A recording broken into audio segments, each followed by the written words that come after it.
Gree Penner was on page 120th of Clive Cussler's new novel. When he heard his wife's car finally pull into the garage, he touched his Fitbit and saw the time. 2017. He winced. This is the third time this week that his wife has been late at work until 4 months ago. In all 7 years of their marriage, she had never come home late. Gray was not born yesterday, or the day before. The first few times Kelly called to report the delay, he didn't think anything of it. Then, he noticed that one evening, when she returned home later than usual, her lipstick was slightly smeared, which was almost unheard of, since Kelly is practically obsessed with her appearance. He was sure he had noticed the foreign scent of aftershave when she leaned in to kiss him, so that night in bed, he deliberately pressed himself against her neck as he stroked her from behind with a spoon. He didn't know much about scents, but he knew there was a significant difference between the white shoulders, the perfume he bought her, and whatever the hell. She smelled like crap. Gray almost gasped when his red-haired wife walked through the door at 30. He felt that she was still as beautiful as when he first saw her in college, and his almost convulsive sag was his usual reaction whenever he saw her. After being separated for several hours or more entering the house, Kelly smiled to herself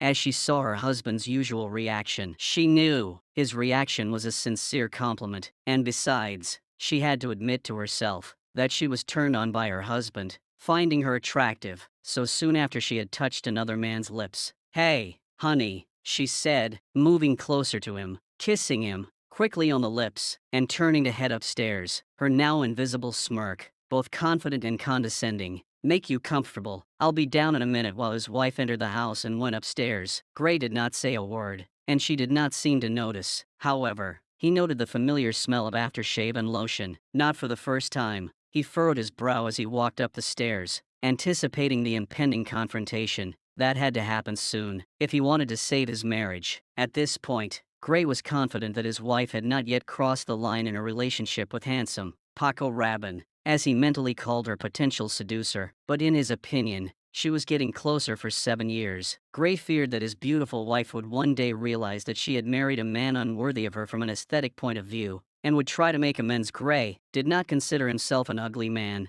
but in his opinion, he had an average appearance, and could not compare in any way with his stunningly beautiful wife. The snake that invaded the Garden of Eden was named Johan Van Kelly, worked as an assistant vice president for an international telecommunications company. Johan was a well-built, 40-year-old blonde man who had moved to work from the company's headquarters in the Netherlands about 6 months ago. For the first 2 weeks, Gray heard far more than he wanted to about the Dutch settler before Kelly went completely silent. Gray became suspicious. "Hey, is that new Dutch guy still working in your office?" Gray asked over dinner one night as Kelly talked about her day. "Yes. Why are you asking?" she answered, somewhat embarrassed. "4 weeks. He was the only one you talked about, and now it's like Hune's completely disappeared." Gray said, "Well, he works in a different department. We rarely see each other," she said, her face turned slightly red. "Huh," Gray muttered, stuffing his mouth with food, and noticing that his wife had just lied to his face. The late evenings began soon after. Kelly felt a physical attraction to the 6 feet 3 inches 102 pounds Dutchman from the first moment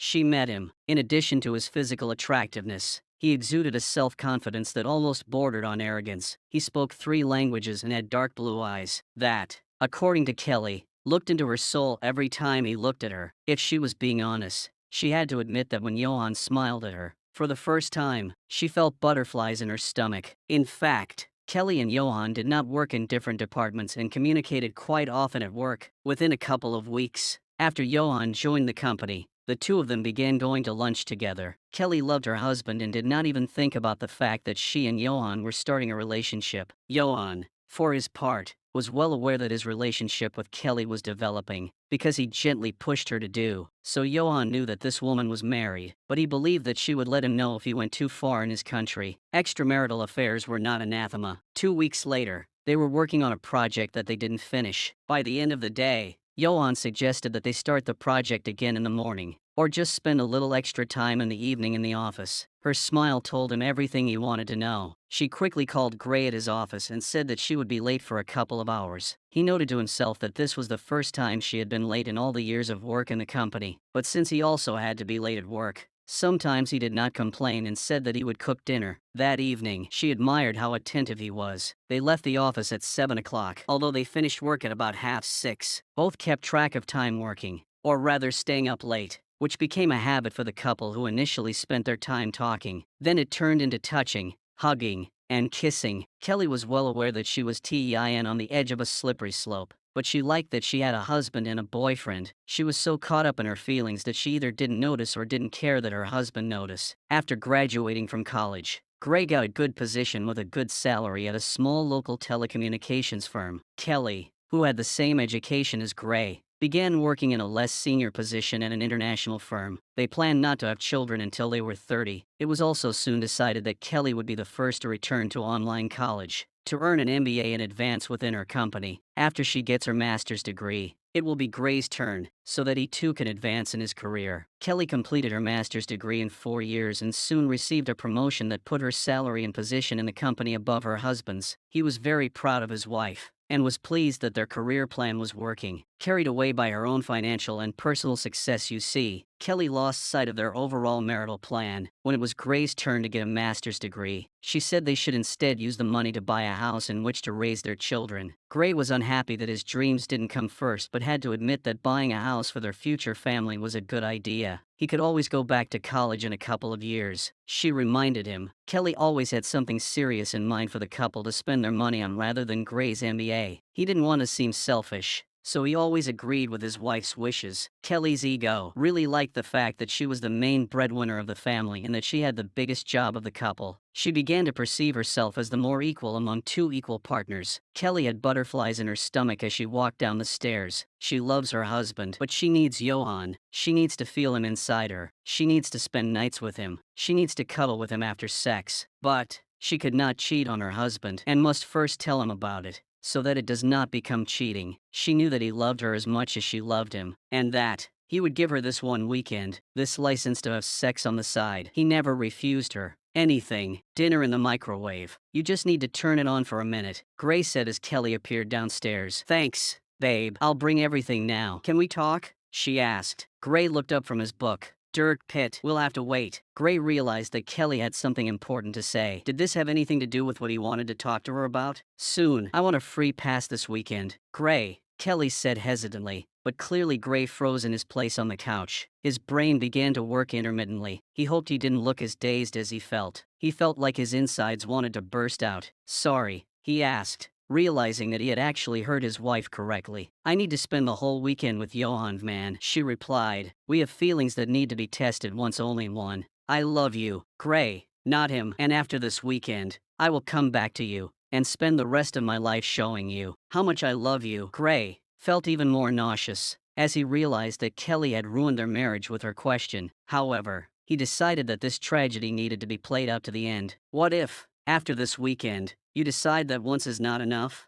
What if you decide you need him for more than one weekend? If you decide that you need him more than me, it will not happen. I promise, she said quickly. Is it true? And how can you promise such a thing 12 years ago? You already promised me. You swore that you would leave everyone else for me. And now, you are going to easily break that promise. She blushed again and began to look anywhere but directly at him. I need this, Gray, and I know you love me enough to give it to me, she whispered. To be clear, Kelly, you don't need it, but you definitely want it. And you're hoping I'll be stupid enough to give it to you. This will not happen, he said again. But you are not my property, so if you really want to, you can do it. Just remember that for every action, there is an equal reaction. Thank you, Gray. I'm glad you understand, Kelly said. No, baby, don't try to pretend that you misunderstood me. I just told you to do what you think is right, and then I will do what I have to do, he said. As you say, she replied, when Gray walked through the door. The next evening, Kelly was sitting at the kitchen table,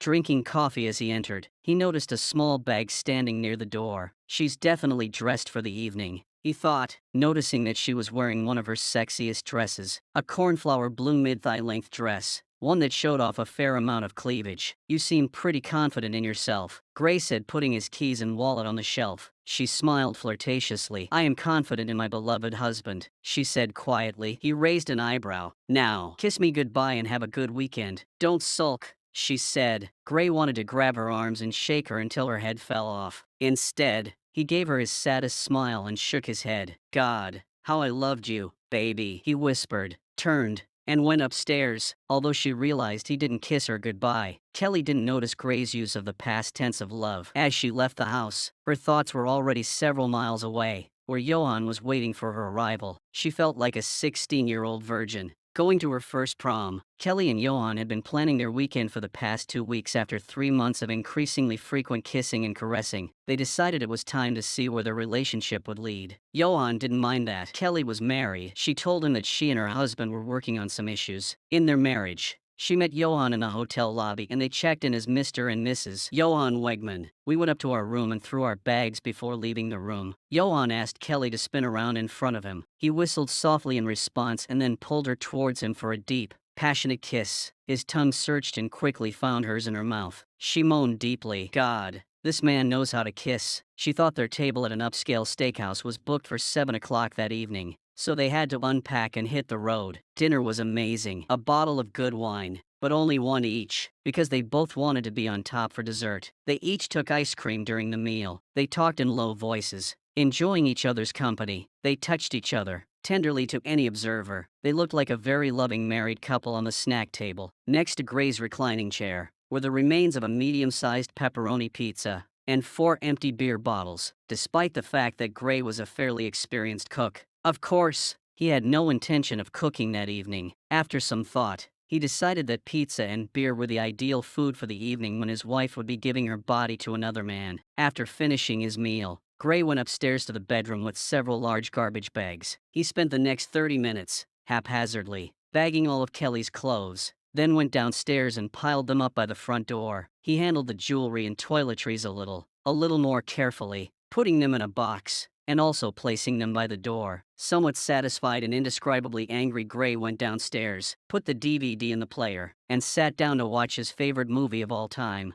the Mel Brooks classic Young Frankenstein. Kelly and Johan barely had time to return to their room when he pressed his lips to hers. She grabbed him by the neck and they stood there for about a minute, kissing passionately from what she saw through the pants of his suit. In the office, Kelly believed that Johan's assets were a little larger and thicker than her husband's, especially considering Johan's size advantage. He was 15 centimeters taller than her husband and 18 kilograms heavier. Johan studied Kelly's body very carefully, slowly removing her clothes, kissing her neck, shoulders, and chest as they were exposed. Finding herself completely naked, Kelly reached for Johan's belt with trembling hands. Everything happened too quickly, much faster than she expected. Johan praised his partner very much as they lay intertwined, but did not make a single move to satisfy his partner. She was disappointed but knew they still had a lot of time. After a 20-minute break, Kelly tried to get her partner interested again. Knowing that her husband sometimes needed just that long to get back into the game, she was again disappointed. The next day, Saturday, the couple had a full day of active recreation, planned before another luxurious dinner and subsequent carnal pleasures. Kelly hoped that the previous evening was just a misunderstanding. And of course, today everything would be different. Gray spent the entire Saturday afternoon alone,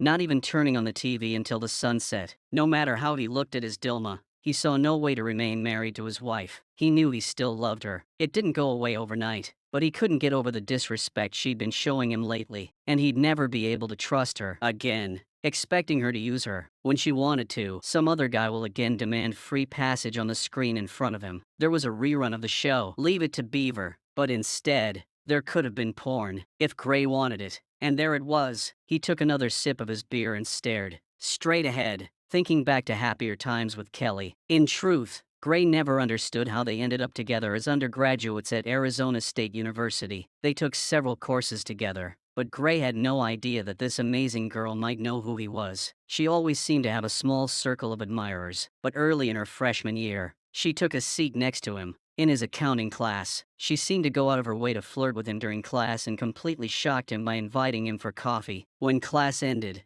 of course, the young man agreed. They were practically inseparable for the rest of their college years and got married about 6 months after graduation. A few months ago, Gray was sure that their relationship would last for a long time. However, recent events showed cracks in their marriage, and then Kelly did the unthinkable. Kelly lay in bed next to the sleeping Johan, wondering how much sucking up she would have to do to get her husband to forgive her for the untimely weekend. She had heard the words her husband had said to her when she had told about the free pass, but she knew Gray loved her too much to let one weekend ruin their marriage. However, she also never thought that she would have to worry about her husband while she was with Johan. The day spent with Johan had been wonderful. He had excellent manners and a magnificent personal charm, but upon returning to his room on the second night, his charm seemed to have deserted him. Again, he was, again, selfish and clumsy, despite the fact that the woman again gave him the opportunity to doubt himself. She wouldn't even call what they were doing sex. Yes, Johan tried to be physical, but it was more like moving a saw in and out than anything else, and he didn't care about his partner at all in her opinion, and that's why I pissed Gray off. She thought to herself, God,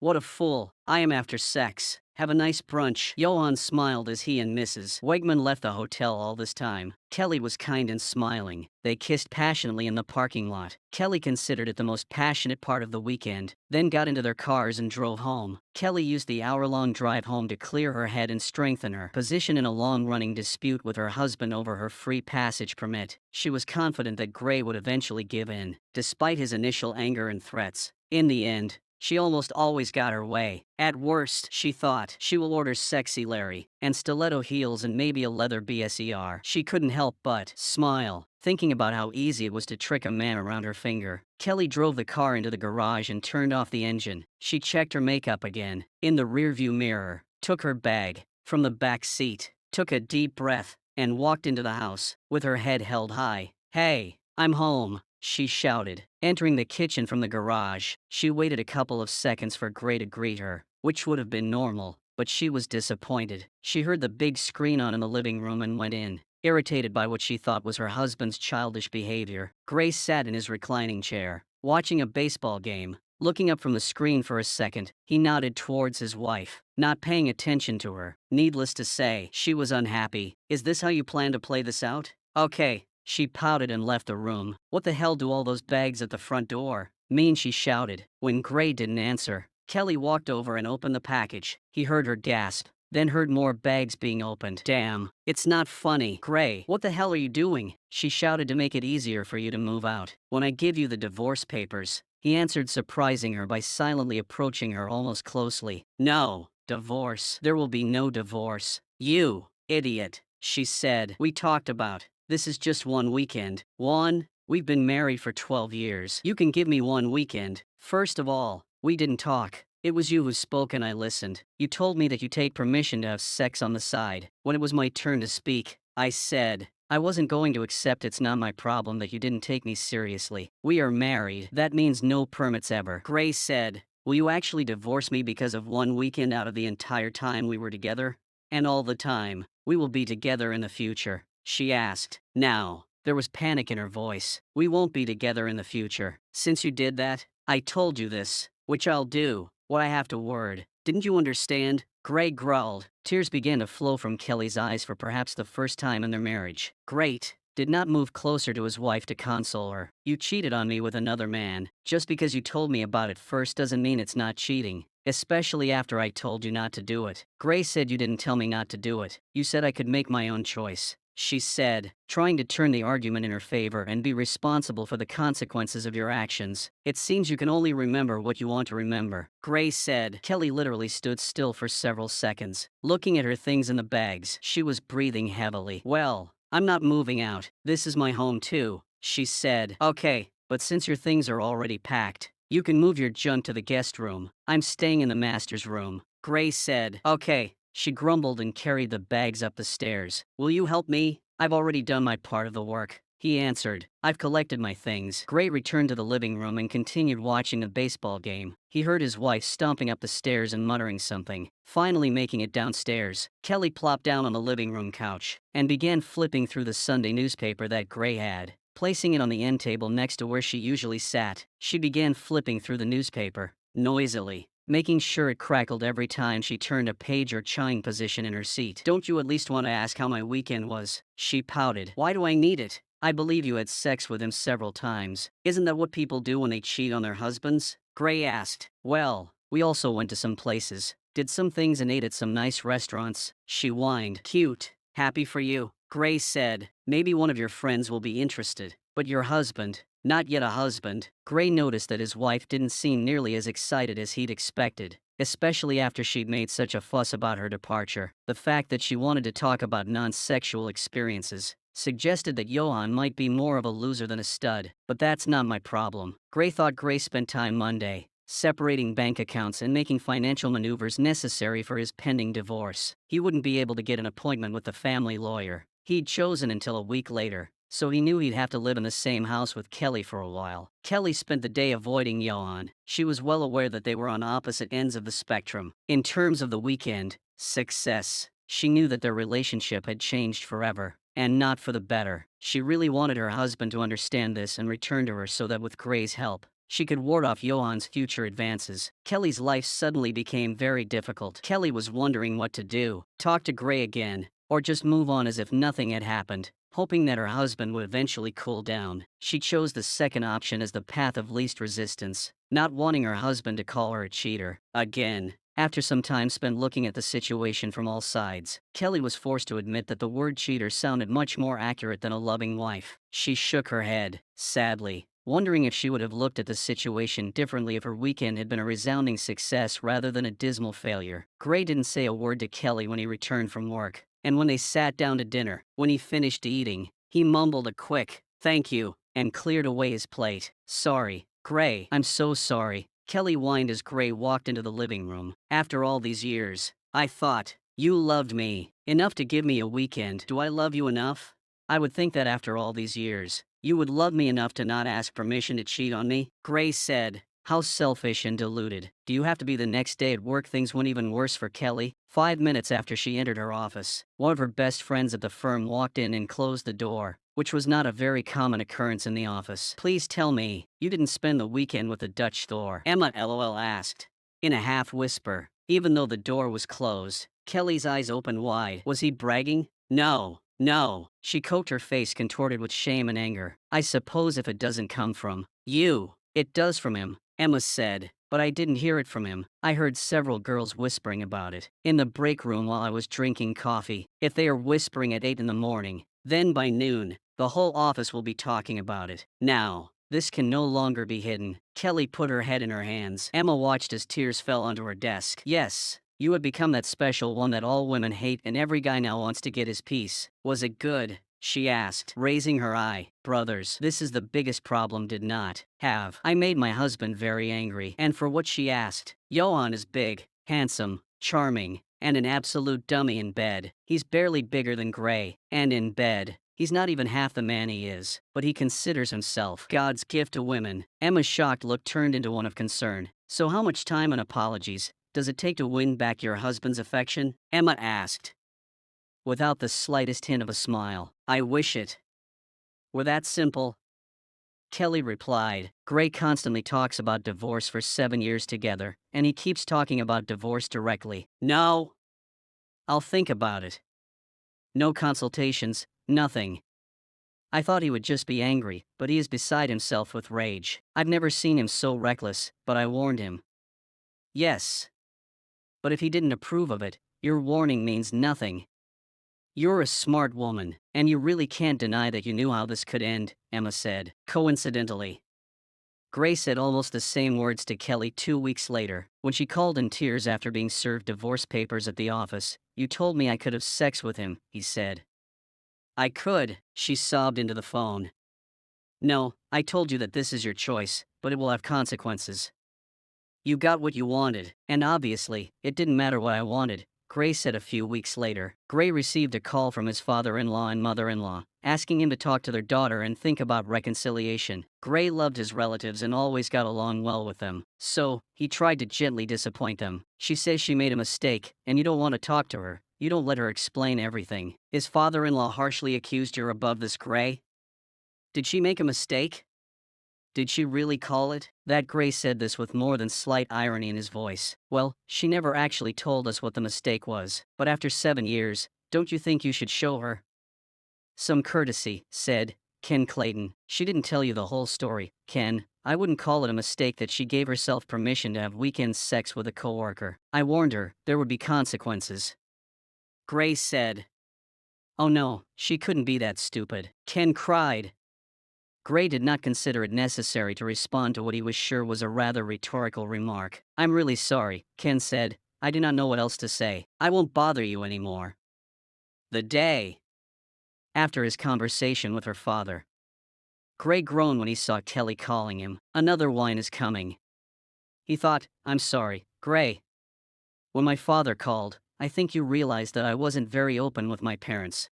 It's not something you admit to unless you have to. I never thought that he would call, and I never thought that you would rat me out," she said quietly. "I didn't rat you out, but I told the truth," he answered, without emotion. "Yes," she sighed. Kelly and her lawyer tried to delay the divorce, but given that Gray filed due to irreconcilable differences and the absence of children, it took 9 months. Kelly couldn't believe it.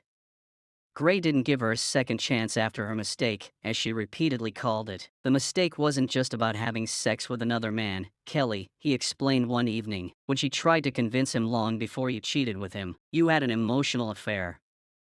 You neglected my feelings." She disrespected me in the worst possible way.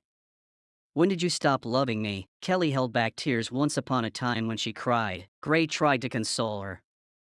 Now, he accused her of trying to break through her tears back into his heart. "I know you still love me, Gray. Why can't we try to make peace?" "Yes, I still love you. That's why it hurts me so much," Gray replied. "But it seems to me that you don't love me as much as I love you. I would never think about cheating on you ever. But I can't believe that you won't do it again. When a second man attracts your attention, there will be no second man. I promise."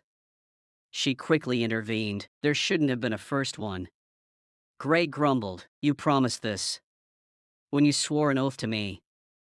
"Oh, yes," whispered during the divorce. Johan asked Kelly out on several dates, as did several of her other works. The woman was talked about in the office.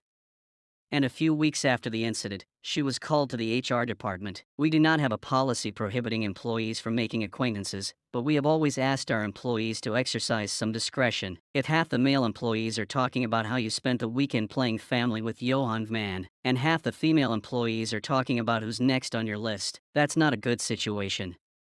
If the fuss doesn't subside, you may be asked to move to another office. I've been told that Maine is very beautiful this time of year," the HR director said a day later. Johan again found himself in Kelly's face and asked the woman on a date. After the HR director's warning, she was not in the mood. "Well, baby, your husband is divorcing you. We won't even need to leave town for the weekend," Johan said. "Don't you understand the hint?" she snapped. "I ruined my marriage for mediocre sex and I just wanted mediocre sex. I was such an idiot now.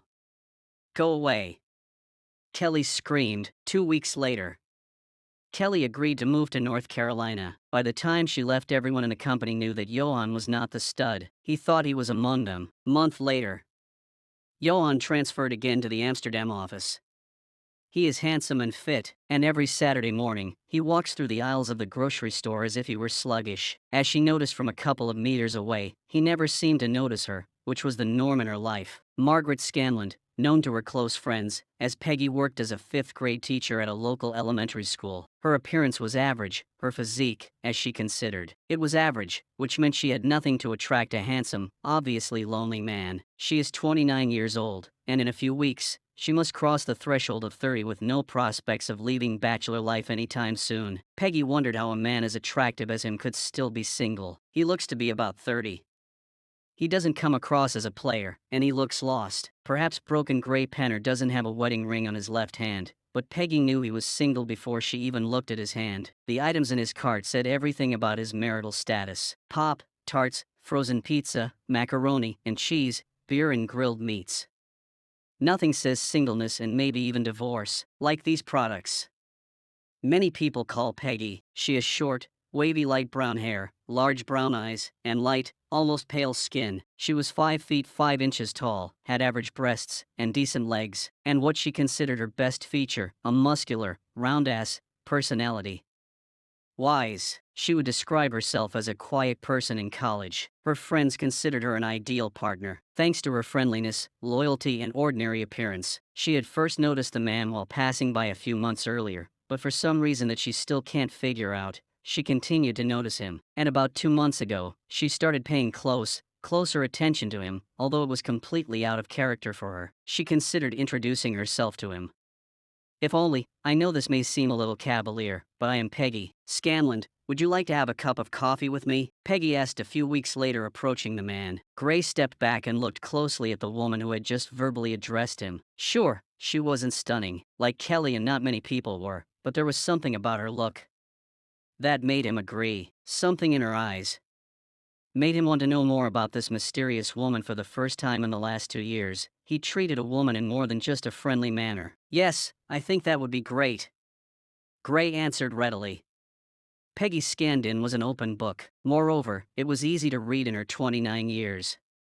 She hadn't dated often, and never seriously. She seemed smart and well read, and he listened carefully as she talked about her past. Having finished her story, she sat silently and waited for him to tell about his past. She looked carefully into his eyes and decided that he was single because he was divorced. There was pain in his eyes that only someone who was deeply wounded could know. She watched him.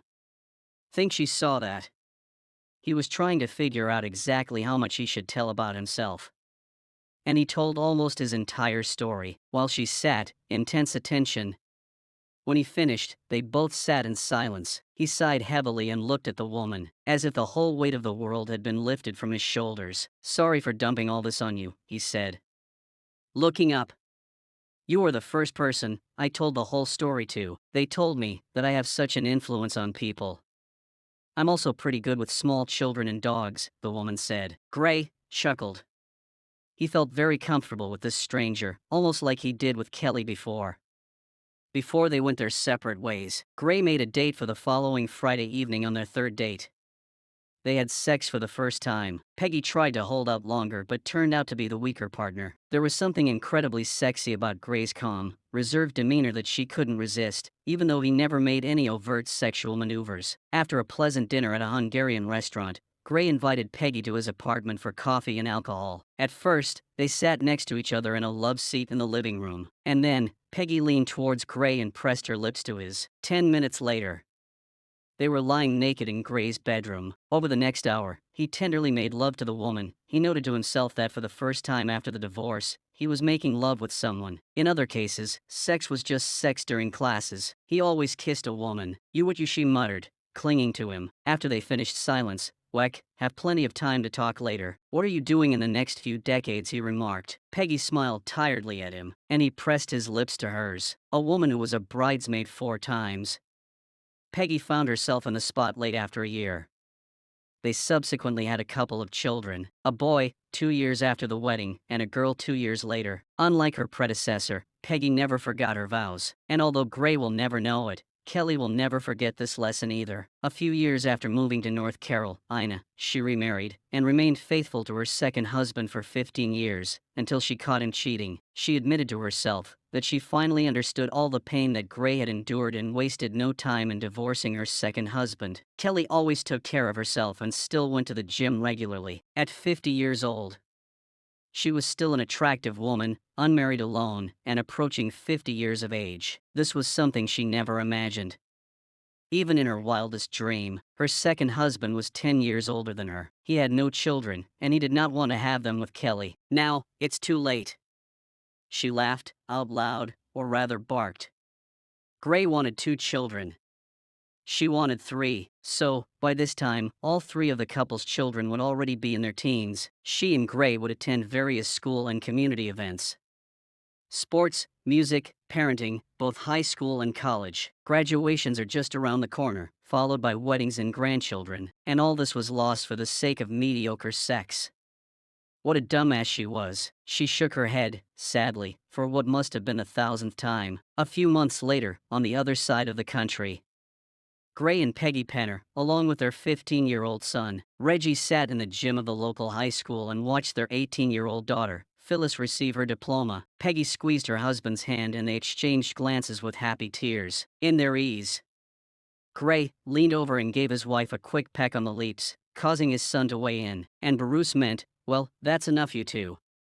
Not here, and not now, he whined. The parents smiled at him, then at each other, and both raised their eyebrows.